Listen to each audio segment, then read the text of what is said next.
What's up, everybody? Welcome to a brand new episode of Part of the Problem. I am Dave Smith. He is Robbie the Fire Bernstein. I hope everybody's doing good out there. How you doing, Rob? Coming to me from a hotel somewhere? Yeah, I'm currently out in Charleston at the fine Holiday Inn Express. Let me say, thus far, this town is overrated. Everyone hypes Charleston. You do feel like a creep walking around here. They got like a college for models or something, and you're just like, I think I got to stay in my hotel. But no, that's a good, like, just getting older and being a dude. It is where, like, there's a point in your life where, like, it's like young hot girls are around. That's like every boy's dream. And then, like, you just hit an age where you just like if there's young hot girls, you're like, I think I'm just gonna stay inside. I want to remove myself from this situation. But coming to the end of Porches here, everybody. This was a fine run despite all the travel hassles, which I warn everyone, and I will let you know how bad it is. But this Wednesday, I'm outside of New Orleans. Then I got two last gigs out in Denver, Colorado, and that's it for the year. So if you're out in the New Orleans area, I got this cool bar outside of town, music venue. Go to porchstore.com. Come hang out. Hell yeah. And then, of course, me and Rob, I know the first show is sold out. Last I had heard, there's some tickets for the second show. One night only, November 22nd, Poughkeepsie, New York. comicdavesmith.com for those links. Now, tell me, so as people who listen and follow our schedule may know, I've pretty much been, after touring the whole year, I've been off for these last few weeks. And that happens to be while there's the government shutdown. I've been hearing a lot of stuff. I'm supposed to get on a plane this Thursday to go to New Orleans. I mean, I'm assuming I'm going to find a way to get down there somehow. How bad was the airport situation for you? Well, I'm here to let you know that we are just hostages in the government's game of trying to make the other team look worse. And, you know, it's one thing when you want to take away people's health care or food stamps, but when you start delaying my flights, then I really take issue with it and say to government, figure it out. But Friday, just every single time I walked up to the gate, I got the text from them that they were delaying my flight another 2 hours, and they just kept doing that. And then yesterday, the flights that we had got canceled. I booked a new flight for Menuhin, who's opening up for me, and they kept delaying his flight, finally canceled it, and he went on the line and he said he'd never seen so many angry white people since January 6th. That's good. Well, we had a lot to be angry about that day, and a lot to be angry about today as well. He said he just retreated and let the everyone else get angry. He said people were slamming on the desk. It was getting out of hand. Yeah. Well, all right. Well, I guess I'll be one of these guys. I'm going to end up being on a viral video somewhere on a Thursday. Well, here's the problem. The airlines will take any excuse to not do their jobs, and they're not gracious about it. I paid a premium on a ticket that day on a flight that wasn't going to fly. But what they do is they just sell every single possible ticket that they can. And then at the last minute, they just decide what flights weren't going to make them money. And they go, oh, it's because we don't have enough air traffic controllers. I'm sure 90% of the cancellations don't even have anything to do with that. Not to mention, I don't understand why air traffic control is a government job. Just let the airlines do that and we won't have all this chaos. But the airlines are not gracious. They won't let you know when they're canceling your flights. They'll book you on the flight. They'll have you show up to the airport, and then they'll tell you at the last minute that it's the government's fault and you can't fly. Yeah, no, it's pretty infuriating. Yeah, it's good. You got to just hate everybody involved in that situation. Hitchhike to Skankfest. That's my recommendation. There you do. Come hell or high water. We'll make sure we get there. Okay, so I want to talk about a few things on today's show. I got to start just with there's the same kind of theme of what we've been talking about for a bit on the show now, which is this really, I don't know, it's being dubbed the civil war on the right. I don't exactly think that's right. I think it's much more, it's much closer to like the Donald Trump phenomenon in 2016, where Donald Trump, if you turned on the news, you would think everybody just hates Donald Trump. And I'm talking about the Republican primary here. People kind of forget about this stuff because Donald Trump conquered the Republican Party and then he took over. But if you actually remember the primary process in 2016, there was National Review, which was the most prestigious, publication in Conservatism Inc. in the second half of the 20th century in America. It was like the home of William F. Buckley and all these people, right? The National Review came out with a front page cover that said "Never Trump," that had like all the staff members of National Review going, "We will support any other nominee except him. Mark Levin said, I will never support Donald Trump. I'll support anybody else but him. Ben Shapiro, never support Donald Trump. All these guys who now are the biggest Trump dick riders, you know, who will now turn around and criticize like me for being like, oh, you're critical of Donald Trump. They were all never Trumpers. In fact, Reince Priebus, who was the chair of the RNC at the time, floated out the idea of changing the rules at the convention, essentially requiring that you get a crazy higher number of delegates that no one could possibly get, and then just saying the convention can pick who the nominee is. He openly floated out just stealing the thing from Donald Trump, even though he won it. And if you remember famously, the next day, Donald Trump said, try it and there'll be riots in the streets. Riots in the streets. And anyway, I bring up this dynamic because if you were, and even though 2016 isn't that long ago, it is, a lot has changed since then. But if you were reading National Review or you were watching CNN, now believe it or not, I know you're listening in 2025. People used to do those two things. I know it's like you say that in 2025, you go, imagine you're reading National Review or watching CNN and people go, who's this joker talking about? No, that doesn't describe anybody. It did used to describe people. And if you were reading those or watching those things, it would be easy to go, oh, wait, Mitt Romney, the previous nominee, just gave a speech saying anyone but Donald Trump can be the nominee. Like this whole now, it might appear, oh, there's a civil war. There's a civil war amongst the Republicans. But that's not exactly right. And even as you would watch all of these guys tell you, this one, Donald Trump is the most radioactive candidate. He's the one you can't possibly have. You know, it would dawn on people that he's number one in the polls, you know, like, and not by a little bit, you know, by a lot. Like Jeb Bush, the favorite, is now at 2% and Donald Trump's at 60%. You know what I mean? Like he's dominating the polls. What actually ended up happening was that it wasn't exactly a civil war. It was the elite party establishment and their mouthpieces versus Donald Trump and 80% of the base. That's really what the dynamic was. And you might notice this again just during this whole last week, where Tucker Carlson being made out to be Candace Owens being made out to be, oh, these are the people who need to be canceled. But then you might also notice that they're number one and number two, however exactly you want to measure it. And so it's like, no, this isn't exactly a civil war. This is very similar to 2016. And again, for the same reasons. It's the war party versus the people. It's a much more accurate way to characterize it than a civil war. This isn't like divided. It's not like if you just talk to random Republicans and go, hey, should we be sending a bunch of money overseas right now?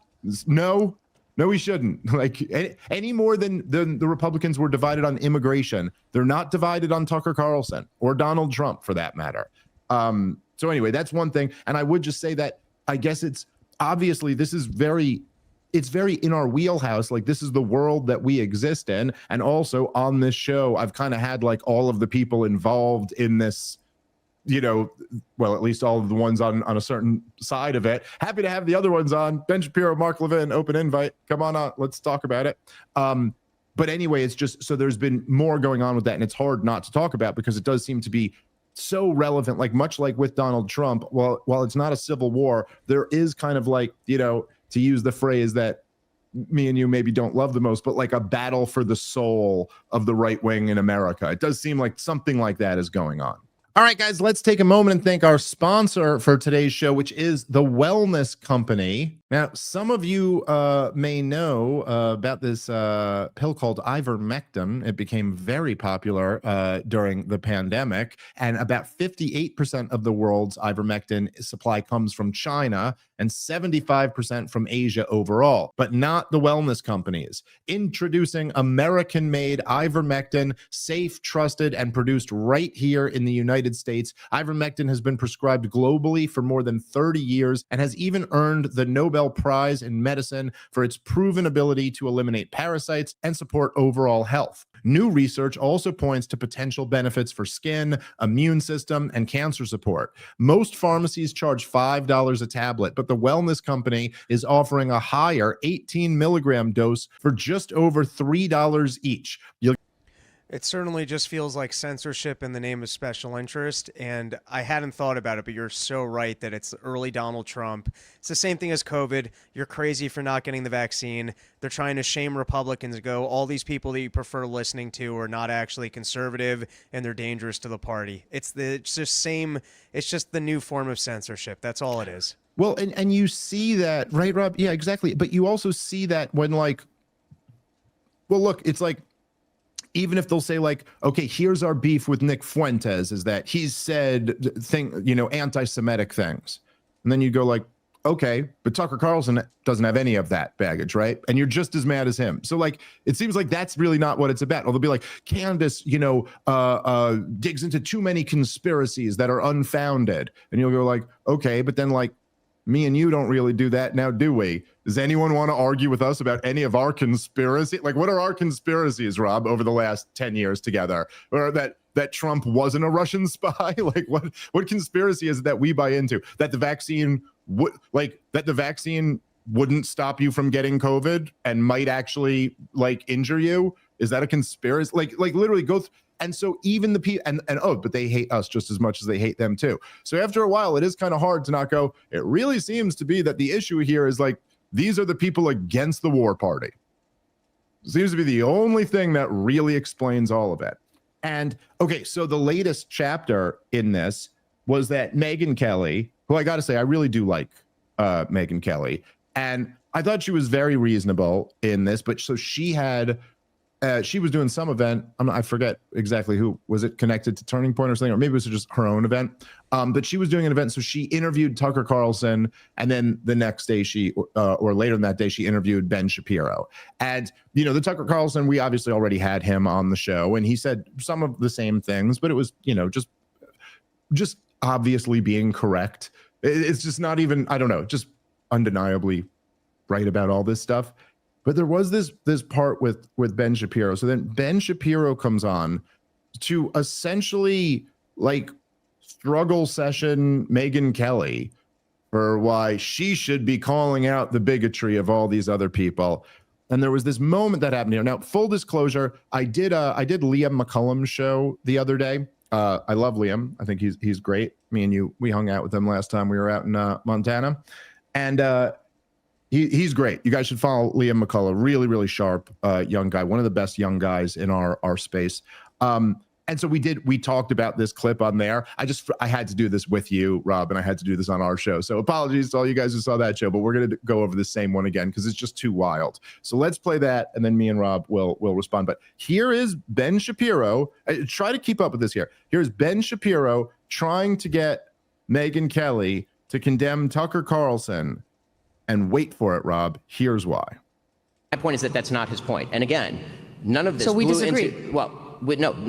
We disagree on the interpretation of what Tucker has been doing for the past 2 years. And it's very difficult for me to believe that Tucker is merely anti-Israel when, for example, today, in his newsletter, I can directly quote it if you'd like, in his newsletter today, he claimed that Zoran Mamdani is not anti-Semitic. This was his newsletter today, this morning. I'm happy to read the text. It's a little extraordinary because again, it is kind of shocking. Yeah. I'll let you go first if you want to comment on this, but it's already just such a flaw in logic. Dude, it's the reason why I just love this is Ben Shapiro. Ben Shapiro. Facts don't care about your feelings. Accusations of bigotry can't shut down debates. I remember this one time he was arguing with some crazy leftist college chick, and she was talking about implicit bias and how this idea of like you have some implicit bias or implicit racism or something like that. And he was like, yeah, but like, I don't know, like you don't even know what your motivations are yourself. Sometimes you don't even know those. And now you're saying what the motivations that you don't even know are your motivations are your motivations. He goes, this is just ghost hunting, man. Like, and it was such a good point just to tear apart their argument. This same guy is now, yes, if you didn't quite catch this, okay, keep this. This is literally what Ben Shapiro is doing. Ben Shapiro is saying, Megyn Kelly, you ought to be condemning Tucker Carlson for being an anti-Semite. He's not just anti-Israel. He's anti-Semitic. How is he anti-Semitic? Well, he's anti-Semitic because he said another guy wasn't anti-Semitic. Just think about the leap of that already, okay? But like obviously you could, like, if there is someone who really hates Jews, me saying he doesn't hate Jews doesn't make me hate Jews. It might make me incorrect about this guy, but that does not, like, it doesn't even follow from that. But here's the, look, let's just finish the rest of the clip, Rob, because it's just more fun to trash when you actually hear what. Here's the evidence of why Tucker Carlson's anti-Semitic. So here's what Tucker Carlson wrote in his newsletter today, or what his newsletter says under his name. He said, "Is the incoming mayor a fan of Israel? Does he want America to fight its wars? Not particularly. But a Jew hater? That's a different conversation. We've never seen anything to suggest he falls into that ugly camp. If we're talking about fighting the left, defending Zohar Mamdani, who literally said that Hamas, he has no opinion whether Hamas should disarm, who posed alongside the 1993 World Trade Center unindicted co-conspirator, who would not disarm, globalize the Intifada, who suggested that whenever there is a New York Police Department boot on somebody's neck, it's an IDF lacing the strings, to suggest that that's not anti-Semitic in any way? No way. Okay, but listen. Or when I'm going to give you a defense of Tucker here, and I don't need to defend Tucker because I'm not Tucker. Tucker can but perfectly I'll well just defend say, himself. I think in general, because I know him and I listen to him and I understand generally where he's coming from.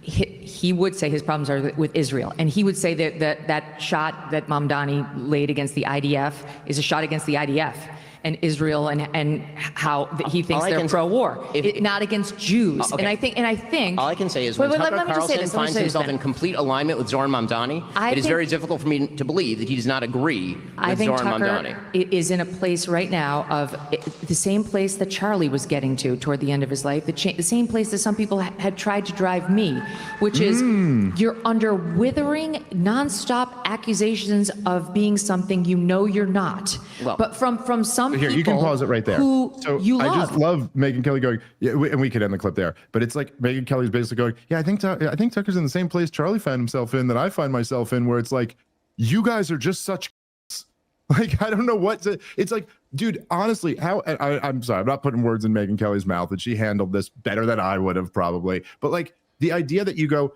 Tucker is, I think about this, Rob. Tucker's an anti-Semite because he says this guy is not an anti-Semite, and the proof that this guy is an anti-Semite is that he refuses to condemn the phrase globalize the Intifada. Like, by the way, you know, the IDF has been involved in training American police. It's not that crazy to make a point. There's nothing anti-Jewish about talking about a foreign military that has a relationship with American domestic police. And there's nothing, his opinion about whether Hamas should disarm or should not disarm, I mean, that's a pretty I don't know. There's lots of opinions on that that don't mean you hate Jews. And then again, anyway, this is just so pathetic, Rob. What can you say about this? He's a big, well then honestly, if just by extending this logic, then Megyn Kelly's an anti-Semite too, right? Because Megyn Kelly is sitting here saying Tucker's not an anti-Semite, and Tucker's an anti-Semite for saying someone else isn't an anti-Semite. So she's guilty of the same thing by transfer, like she's guilty of the exact same thing. So why don't you call her out to her face? Would it just start to sound too retarded at that point? Like, how many guilt by association levels can we get to here? It's such a wild claim because firstly, he goes, my evidence that Tucker Carlson isn't anti-Israel but is actually an anti-Semite is that he defended that Mamdani is not an anti-Semite, and then his proof that Mamdani is an anti-Semite is all rhetoric that is criticizing Israel and is not criticizing the Jewish people. And so you got double folded. You haven't proved that Mamdani is actually an anti-Semite. And now you're labeling that Tucker is definitely an anti-Semite just because he's saying that Mamdani is not. That is not proof of anti-Semitism in any capacity. And Ben Shapiro knows it, which is why he doesn't even want to have this conversation or get the pushback from Megyn and just go, well, he can defend himself. Because he knows the game of, I just going to give a reason and then let's just move on from this and I've stated a reason. Yeah, no, that's right. And then just everything is all so pathetic too. Like, look, even the thing, I look, I'm speaking about this not knowing too much about it because who the hell cares? But the thing is that Mamdani took a picture. First of all, taking a picture when you're running for mayor, taking a picture means nothing, dude. It means absolutely nothing. Listen, I'm not running for mayor. I've taken pictures with all types of people, dude. People ask for a picture. It's part of it's just part of being a public person, dude. Sometimes people see you and they go, mind if I get a quick picture? And you go, sure, because what the hell? Why not? You know, and like, so that just means nothing. He's a mayor. He's going around the city. He's running for office. He can literally, you cannot say no if anyone ever asks you for a picture when you're running for mayor. So literally that means nothing. But then they also go, so he took a picture with the unindicted conspirator of the 93, which I know is a legal term, and I know they really love it. They've said that term every single day, all day long since this picture came out, because, and obviously it didn't really move the needle too much with voters, now did it? Because like, even when you're trying to make that sound bad, you know, there is something about that first word there, Rob, you know? That just really undercuts it. Like, oh, unindicted. Oh, okay, right. Meaning there were never charges brought against him, let alone a conviction of anything, meaning he's innocent or presumed innocent, right? Like, that isn't that the whole. So again, there's just nothing there. Saying globalize the intifada. Look, intifada means rebellion in Arabic, okay? And like, There was what's known as the first intifada and the second intifada. And there was violence in both, but the first intifada was largely nonviolent. The second one was very violent. But so like the whole point of anyone going like, well, when they say globalize the intifada, now look, there might be people who mean violence by that, but like there are also people who just mean like, oh no, the whole world should be sticking up for the Palestinians to like not get treated this way. It's not that crazy that he didn't want to condemn that. And also, like, why? I don't know. Like, why the hell would he want to when that's his base? He's a leftist. Why the hell should he condemn what his entire base views? And you know, again, to Ben Shapiro, all this is just pathetic. Like, if you're against Israel, therefore you hate the Jews. You know, what critic of Israel is Ben Shapiro not calling an anti-Semite? It's just really just so pathetically weak. You know, this rice-eating socialist might turn out to be anti-Semitic, but there's no Sure. reason to say at the moment that he is anti-Semitic. It's the same game of every time someone makes an anti-Israel comment, you go, well, he's anti-Semitic, which is this actually the same charge that you just have against Tucker Carlson is, oh, he's not just anti-Israel, he's anti-Semitic. And my proof is because he defended this other guy who also only made statements that were like, if Zoran was up there and saying, we don't have a problem with wealth. We've got a problem with Jewish landlords in this city, and we need to take back wealth from Jewish landlords. But any other wealthy landlord, that's not a problem. Sure, then sure. You've got That an would be, anti-Semite. yeah. Yes. No, that's right. But the thing is, they can't point to one thing like that. Like, there's not one thing like that where it's even been. I mean, look, I have no dog in this race. He's a commie. I don't care. Make him a Jew hater too. He's already a commie. That's so much worse. Like, who cares? But I'm just saying, like, I don't see the Jew hatred. Maybe it is there. And like you said, maybe he turns out to be one. But it's with Tucker Carlson's email. I'm on Tucker Carlson's email. I read this one. You know, the whole spirit of the thing was like, yeah, he's a commie, but like, I don't know. They're saying he's a Jew hater. That doesn't seem that doesn't seem apparent at all. And then, of course, Ben Shapiro there. It's like he goes, I think when you're in lockstep with Mom Donnie, like then you're like, it's just so bad faith. It's so disingenuous. Yeah, he just said, I don't see the evidence. Is Tucker talking about free buses and rent, freezes? No. So he's not in lockstep. And this game is not helping. I think we all saw it I mean, listen, terrible candidates ran against Mamdani. But when they tried to turn the New York mayorship into some sort of a conversation about Israel, and he just goes, well, I'm not really all that concerned about that as the New York City mayor. I want to make things more affordable. That resonates. And then when you turn around and you go, well, this other thing is more important because at the root of that is actually anti-Semitism. You're not courting any favor. That's not. Firstly, it's not anti-Semitism. And even if that was, I'm just saying, as a theoretical, if it was a true, if the guy believes in, you know, if he's not looking to harm anybody, but he's like, I'm just not as focused on racial issues. When did the left become the people of no, economic prosperity needs to be second to us propping up the harmed classes, and we need to put racial issues first? I don't care what your economic policy is. What I care about is that you say that you're going to stand with the plight of the black man and women in this country. Yeah, there's a thing because like Ben Shapiro also, he does this other thing in there where he's kind of like, well, I haven't seen, Tucker's not attacking the left. He's not attacking Mamdani or something like that. And it's like, there's two things on that. Number one, well, Ben Shapiro, we're attacking you and you're acting like the left. So same thing to me, man. Like, yeah, we're attacking the dude who can't take on anyone's arguments and instead shouts accusations of bigotry. And then when is asked to back them up, has the most pathetic take ever. Like, so yeah, we're criticizing you. And like, number two, what can I say? You guys made it kind of hard. I mean, look, obviously, we've talked quite a bit about how we don't like Mamdani's economic ideas. But when you run a lockdown governor who's quite literally a murderer, the most disgraced human being in America, you run him, and then the whole attack campaign about Mamdani is like, eek, he's a racist because he won't visit a foreign country and kiss their wall. It's like, yeah, you make it pretty goddamn hard to get on board with that. Yes. No, in other words, you guys, people like Ben Shapiro, attacked this guy in the dumbest possible way. You found the one thing that isn't actually something to criticize him about, that is a losing issue, and you ran on that, and now you're mad that more of us didn't pile on to your ridiculous losing issue, which is that if you have a problem, like, dude, there's been, multiple reports of babies being used as target practice by IDF soldiers from doctors in Gaza. There's been like at least 6 or 7 doctors who have said that they've consistently seen babies shot in little kids. I'm talking 1 through 5-year-olds shot in the groin, shot in the head, shot in the body. And at first, one of the doctors said, at first we thought there must be some like sociopath sniper, like some rogue agent here. And then they started finding it like in all different parts of Gaza, like the similar thing. Okay, there's been reports of, and again, this isn't even reports. The Israeli government said that when Hamas is slow rolling the dead remains, they're going to half the aid that's coming into the civilian population. Okay, if you got a problem with any of that, Rob, you hate Jews. Like what? What is this? It's actually more ridiculous than any accusation of racism I ever saw leveled at Ben Shapiro. He would say things sometimes like, he'd be like,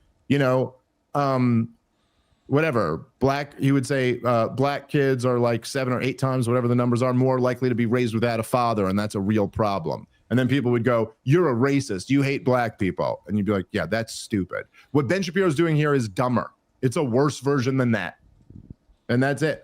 So like, yeah, dude, I don't know. You're the whole woke right battle. You guys are just the woke left. You're the same thing as them, just only about Israel and Jews.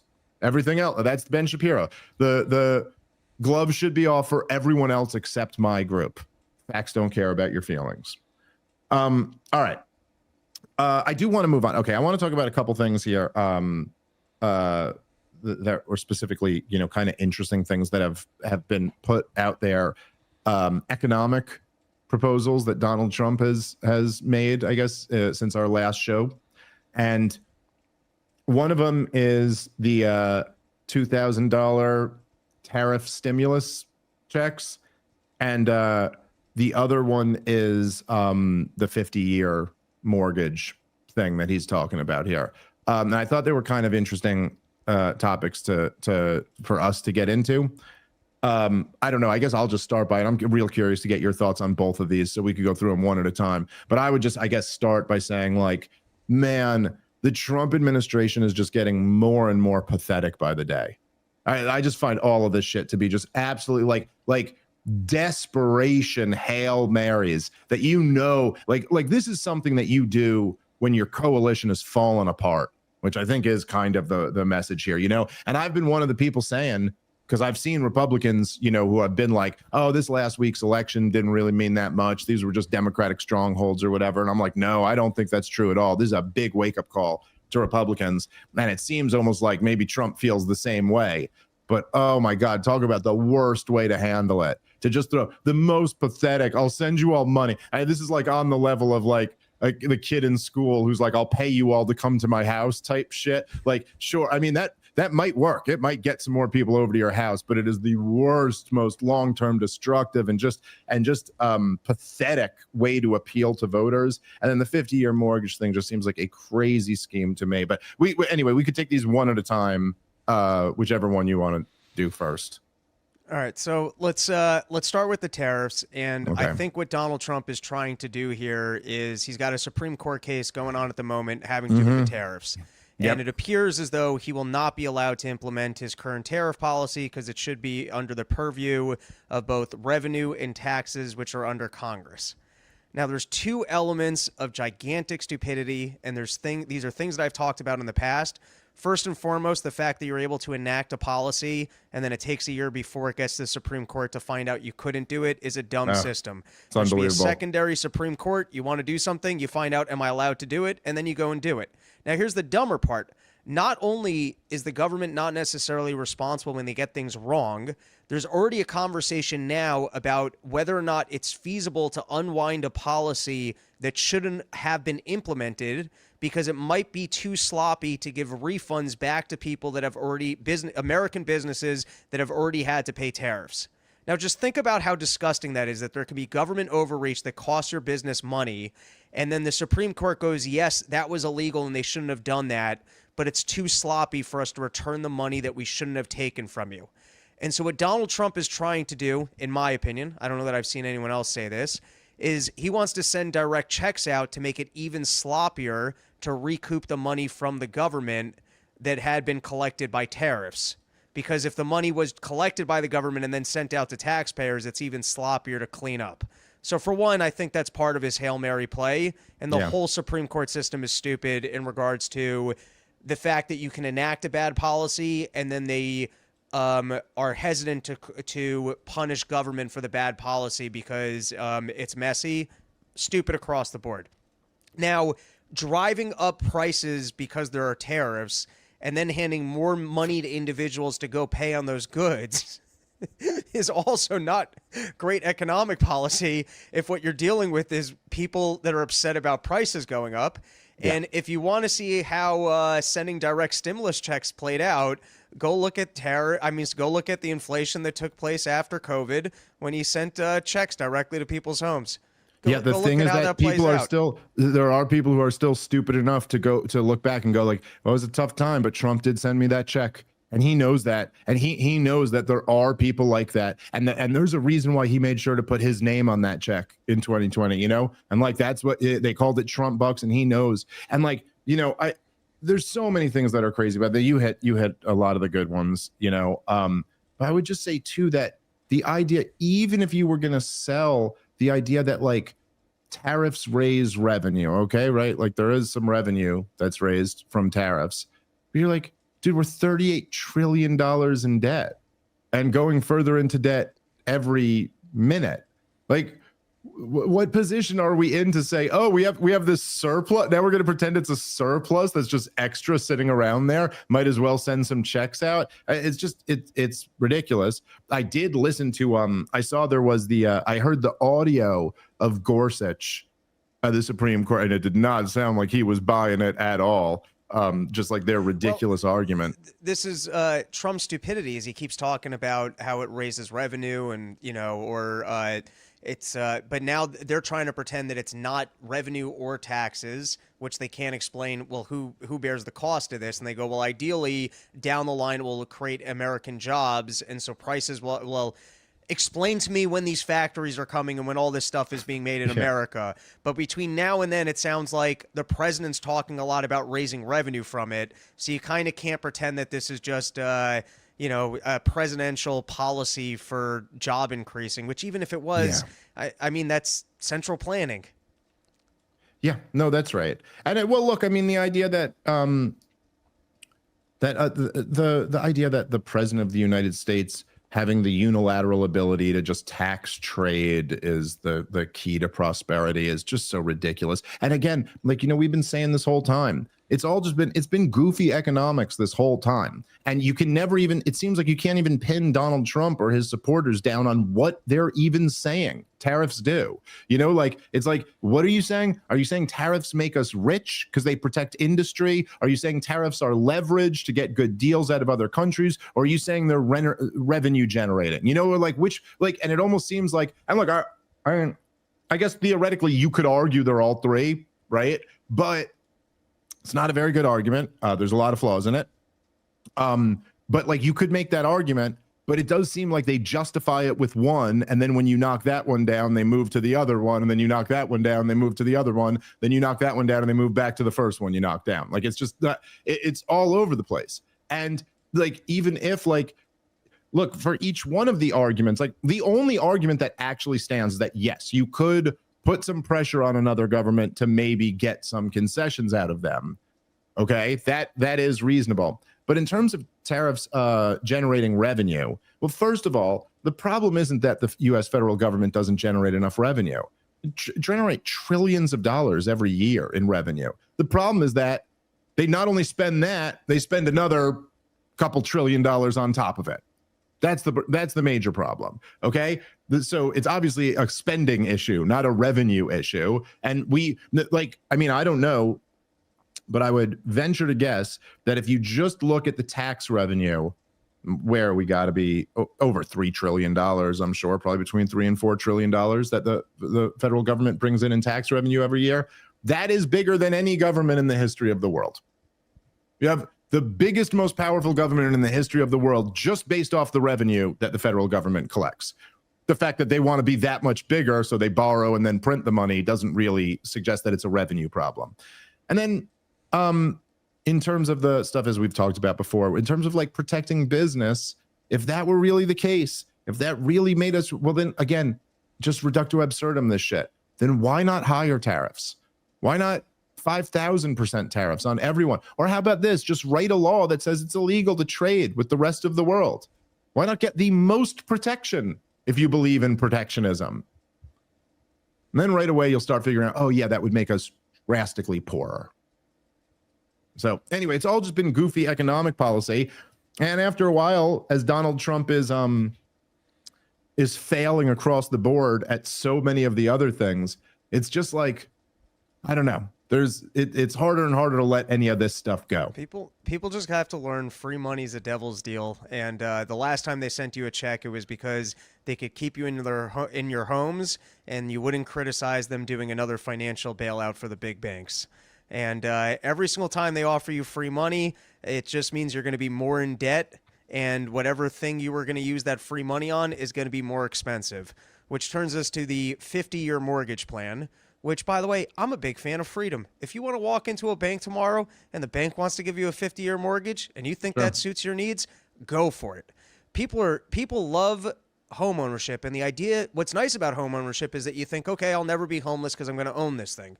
The problem is you also still have property taxes. You're never not paying rent. Yeah. You're renting what you own from the government once you paid for it. Yep. And you've got the problem that people can move to your area, and all of a sudden your area can get more expensive, and that tax can go up on you, or your insurance rates can claim, and all of a sudden you can find that the thing that you've been paying into your entire life is actually not that affordable, or that you can't even continue to live there.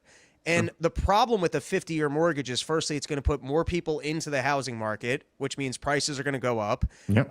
But not only that, if you're paying off your home for a full 50 years, I mean, the amount of interest you're paying on your home, the idea that you're going to make money on the thing, I mean, even if you're at like a 7% interest rate, I mean, you're really... Let's say you buy a home. I guess you're putting down $50,000 to maybe buy like a $400,000 home or something. Maybe that's best case scenario, and you're going to be paying that off over 50 years. I mean, just the idea that you wouldn't have made more money in the stock market, or that $50,000 that you put down that's going to end up being homes at a higher valuation. I don't know. It seems like a real sucker's game. It just feels like a lot of people are going to be sitting in more debt for longer and stuck in homes that they didn't actually want. I think so. I think one of the things that is in common with both of these policies, with the tariff dividend and the 50-year mortgage, is that both of them are acts of desperation they're look, trying to give people a $2,000 check is going, shit, I know I'm tanking in the polls and I know I'm losing popularity, but at least I could get some more people to vote for the Republicans in the midterm if we just send him a check. Now, obviously, this will lead to disaster. It will make the country worse off. Right. It will make the country worse off, as it always does. But in the short term, I might be able to get through the midterms. And then this scheme with the 50-year mortgage is essentially going, well, look, we've got a real problem here. It's like the game of musical chairs is running out. There's less and less chairs. And when the music stops, we might be, the prices are going up and up, and the interest rates have been going up, and monthly payments are getting more and more unaffordable. And so what happens is that if you spread the money you're borrowing over 50 years rather than 30 years, you save a couple $100 a month on your mortgage payments. And so in the shortest of short runs, that is better for somebody, right? Now, in the long run, you're paying like almost twice as much interest to the bank. So like if you run the numbers, like if you take out like a $500,000 loan, and you could look at like what you end up paying the 30-year life of a mortgage, or you look at what you'd end up paying on the 50-year life, it's like hundreds of thousands of dollars extra that are going to the bank. So obviously, pretty good deal for the big banks, which is so weird because that always seems to be the case. Every government policy always seems to be really good for the big banks, which is always a real puzzle to put together. But so now look, it is true that like you can make creative arguments with all this stuff. So you could say that even though somebody is going to, let's say somebody is going to pay more money in interest to the big banks over this thing. Okay, they're saving money every month. And so you could argue like if they took that money they were saving every month and they invested that money, then maybe they could make up the difference or something like that. By the way, still a pretty good deal for the banks. You got to go gamble your money to see if you can make back. They're guaranteed that they get way more money or they can come foreclose on your house. Still seems like a pretty good deal for them. Not such a great deal for you. But then I guess the bigger point of all of this, Rob, is that it's just got a feel of like student loan forgiveness type thing. I mean, you're not even kind of addressing the core of the problem here. And the core of the problem here is that everything's getting too expensive. The currency debasement is catching up. The essence of the problem here really is, Rob, that simple as it is, right? We have a government that is so big we can't afford it. We can't afford the size of government that we have. This is not overly complicated. It's for pretty obvious reasons. You can only tax so much. There's even if you raise tax rates to 90%, you're not going to get that much different revenue. It affects behavior. People don't produce that much more when they're getting taxed at 90%. So you can only tax so much. And then you can actually only borrow so much. And then you start printing the money. And that's the only way to have a government this big, is to have a constant currency debasement. They can call these fancy words like monetary policy or quantitative easing, but it is no different. It is really no different than like ancient Rome diluting their gold coins, just making your money worth less. And as that happens, the money doesn't go as far. So things become more and more expensive. And that's what's destroying the middle class. It's what's destroying the young. What is it that's so big about this government? Well, it's basically two categories. Well, I mean, interest on the debt now is becoming a really big category itself, but it is the military and the entitlements. We're dead set on being a world empire, which is illegal. It is not what we're supposed to be, and it's not what the American people have ever decided to be. And then we have these giant entitlement programs that are huge transfers of wealth from the young to the old, from a poorer group to a wealthier group. And both of them are indefensible and inexcusable. But the problem is, no one, including President Trump, has the fucking balls to even mention that that's the problem. None of them have the fucking balls to say it. Because you know what? If you say, hey, we might have to look at some Social Security cuts, Old people don't like that. And old people, Rob, they tend to vote Republican, and they tend to vote in real high numbers. You say you're going to get rid of their Medicare, old people don't really like that, and they vote in high numbers, and they vote for Republicans. So it's not politically expedient for Donald Trump to ever mention anything about entitlements. And also, there's a whole bunch of weapons contractors, and the whole establishment is the war party. So he goes, no, we'll have $1 trillion budget. That's what I call for, $1 trillion Pentagon budget, and we'll never touch the entitlements. And then you're left in a position where all you have are these harebrained schemes like this, because you can't get to the fundamental problem, which is that the prices are getting crazy expensive. It's just like college. I talked to my father-in-law about this. He bought his first house in the 70s, and it was I think it was around 2 years income. He started having kids young. So I think he bought his first house around 22, 23 years old. This is in the 1970s. It's not, ancient history, although it feels like it. I think he was making like 16 grand a year, and he bought a house for like 30 grand. Now, he did take out a mortgage. He didn't buy it in cash, but when you're talking about a mortgage that's a few $1,000s, you know what I mean? Like, it's not like that big of a thing. And it's just but he could buy a house young in his life. I heard, it was interesting today, I saw on the Ron Paul Liberty Report, shout out to the GOAT, Ron Paul and Dan McAdams. Ron Paul was talking about how his father bought a house for cash in the middle of the Great Depression. And he goes, not like it was, he goes, it wasn't like a mansion, but he goes, it's a nice house, a nice lawn, nice little property. He bought it in the middle of the Great Depression for cash. It's like we take it, much like with college, you just take it as a given that this thing costs $200,000 a year. But why the hell does it? Why should it? Why do we have to go into a 30, yet let alone a 50-year mortgage to purchase a house? It wasn't written in the stars that that's the way this has to be. It's all over this monetary policy and other government interventions. And so the thing is that there's no reason. But right now, Rob, the average age of a first-time home buyer is 40 years old. Now, there's no reason why it has to be like that, especially when you think about how much richer we are right now than in the Great Depression. On every level, how much easier we can build homes, how much better we can build homes, how much better we do everything now compared to the Great Depression. But you could buy it for cash then, and now you got to be a debt slave to the bank for life. That is crazy, okay? And there's no reason why it has to be like that. It simply doesn't. This is all just a government policy. But they're unwilling to address the root cause here. And so instead, all they can do is try to come up with these schemes that will obviously make the problem worse long term, but might get you through a midterm election. It's really pathetic. You're 100% right that it's all a product of government spending and inflation that got us into this mess. So making more funds and capital available to people doesn't sound like a win.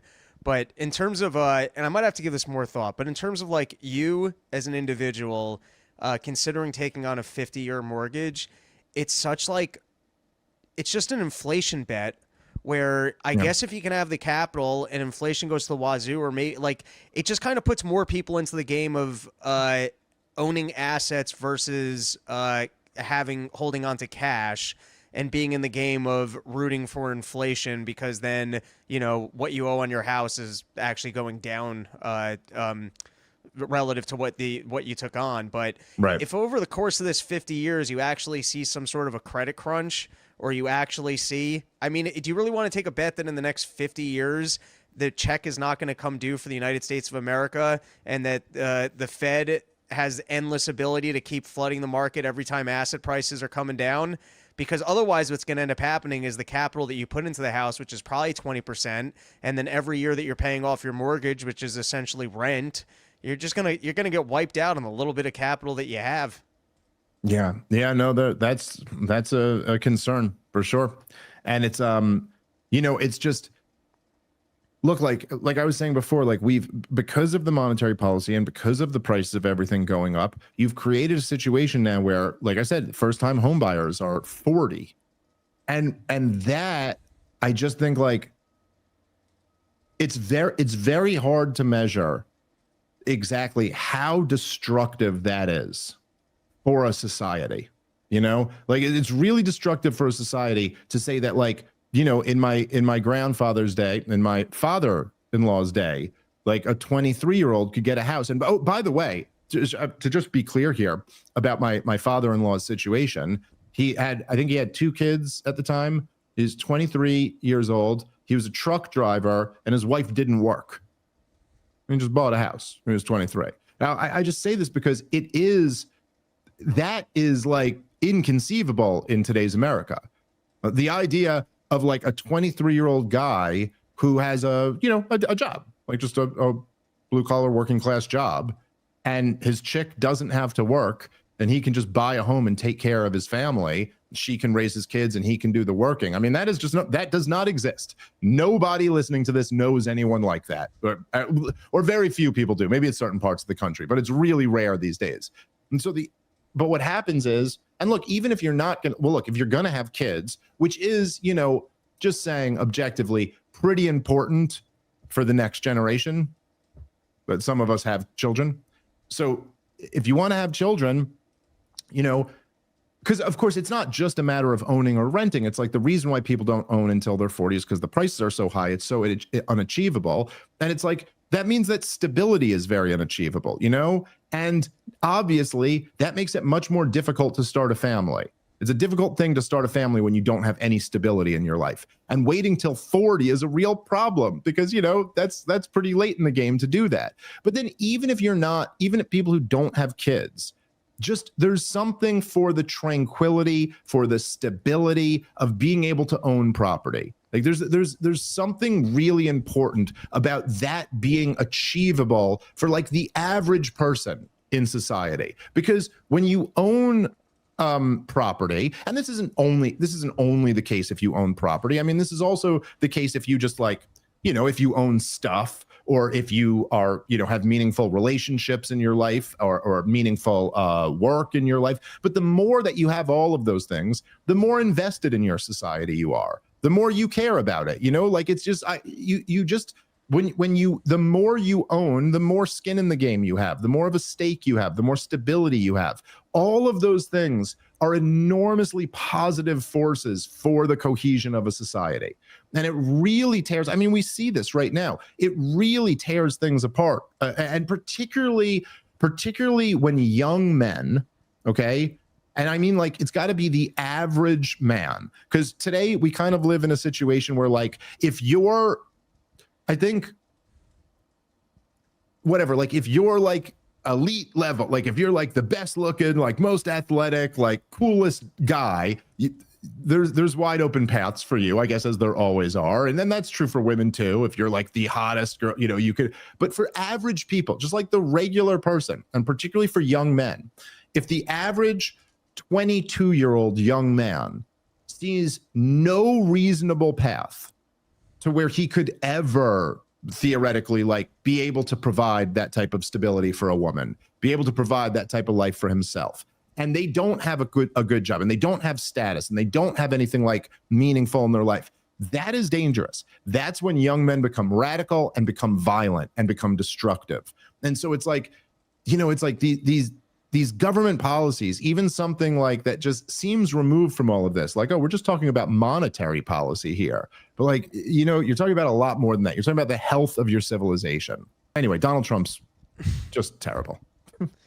It's just such a backwards approach to figuring out financial products that are going to indebt people for longer to make more cash available for them to purchase something that they can't currently afford. That just doesn't sound like a win to me. Yeah, especially when like so many of the answers are just so obvious. Like you're like, oh, well, like maybe if we give you some of the capital for free up front and we give you a lower interest rate for the first couple years, and then it goes up later, and maybe you make more money later. But you know, if interest rates really skyrocket, oh great, you got the 2008 financial mortgage crisis again.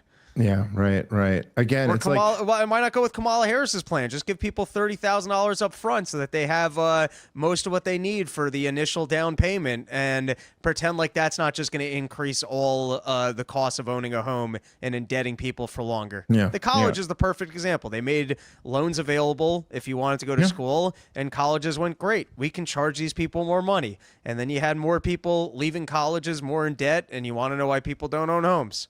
Yep. That's pretty much it, right? And like it's unbelievable. And there's, no matter how much you see it, like it's weird because once you see it, I guess like if you're just not thinking about it, maybe you don't, but like with college, with healthcare, with childcare, with housing, isn't the fundamental question is like, why are these prices so high? It's just crazy that it seems like people could have a whole conversation about the topic and that never comes up. That it's like, wait, but why did these prices get so out of reach? And, it just seems obvious that like you should ask that question because that's the problem you want to solve. So you might want to know what caused it. And like in the case, in the case of college, it's obviously the loans. And then in the case of housing, it's not much different. And, there is something also like, as you said, Rob, and I totally agree with you, right? As long as you have property taxes, and in some ways you could argue that property taxes are like the most evil tax. I'm not saying I agree. There's arguments, but like there is something about it where it really does. It essentially means communism, right? Because like if you have property taxes, well, what you're really saying is that the government owns all of the land. I mean, essentially, even if you pay off your mortgage, you're renting. You're renting from the government. If you don't make your payment, they come and take it from you. That's what a landlord does, right? That means it's theirs. Like what, if I own a house and I don't live in it, what meaningfully makes it mine? Well, it's mine because I get to set what the price is. And if you don't pay it, I'll take it back from you. It's the same thing with the government. And so once you have this, you have a situation essentially where the government owns all of your homes. But then you look at like the big banks that give you, well, like what loans are they giving you, Rob? None of these banks have any money. They don't have anything. They have a fraction of what people have put into the banks, right? Like in other words, they don't even have the deposits that all of us see on our statements. You know how you like to think that like if you see in your checking account that there's $5,000, you're like, they have five. No, they don't. They don't have it, Now you could take the whole $5,000 out and they'll give it to you. But if everybody tried to take their balance out, they don't have nearly enough. So they don't have this money. The Fed prints the money and loans it to them at basically 0% interest or very, very low interest. And then they loan it out. It's essentially like, it's just, it's a double whammy of, in essence, the government or the banking apparatus, which is a subset of the government, always just owns the home. And like I don't know, it screws over regular Americans. And also it's just bad. It's bad for the soul of the nation. It's bad for the spirit of supposedly free people that everybody's got to sit here and rent from the government is essentially what it comes down to. Screw that. Final word to you, Rob. What do you got? Hail Marys from Trump. He's losing his shit. So yep. I'll send you a check and I'll figure out how to get you a home. It's not good. All right. We'll catch you guys tomorrow with a brand new episode. See you then. Peace.